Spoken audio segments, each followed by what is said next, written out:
Let's get more now on that big factory fire in Melbourne. Reporter James Oaten joins us now from Campbellfield in Melbourne's north. James, so when did this fire start?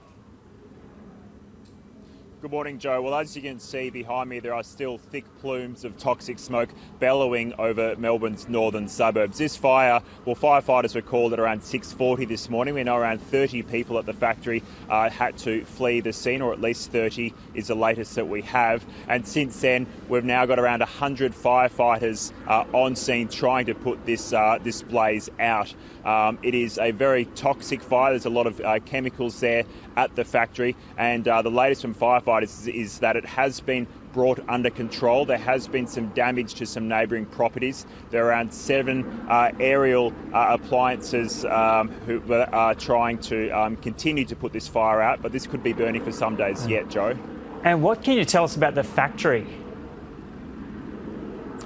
Well, the factory just last month, the EPA had issued a show cause notice on it because they discovered that the factory, which is a kind of a waste management facility for toxic and hazardous waste, its stockpiles were simply too large. And that only happened last month, where they had their licence removed because their hazardous material stockpiles were simply too large.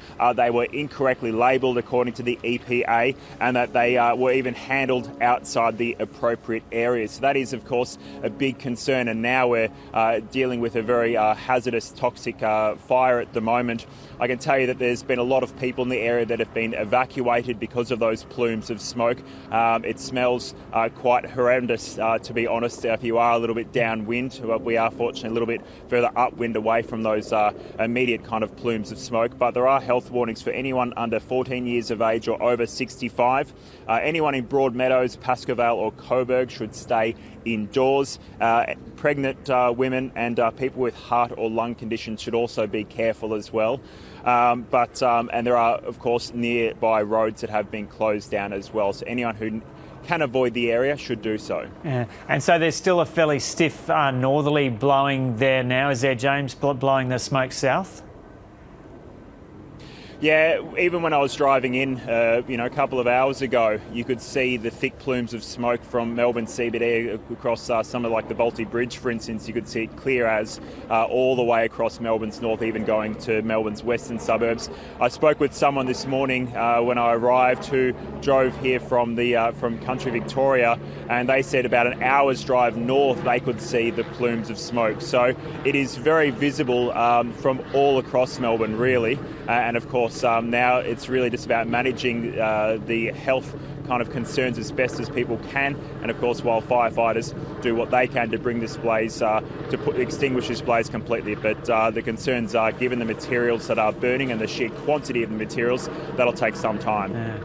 Yeah, James, I've got a vague recollection of some kind of industrial fire there in Melbourne in the last several years, and there's been significant health concerns for a number of people in suburbs around there. I'll have to kind of get some detail on that. I'm not sure if you remember that one, but maybe you can tell us about the fire is saying they're getting on top of things now.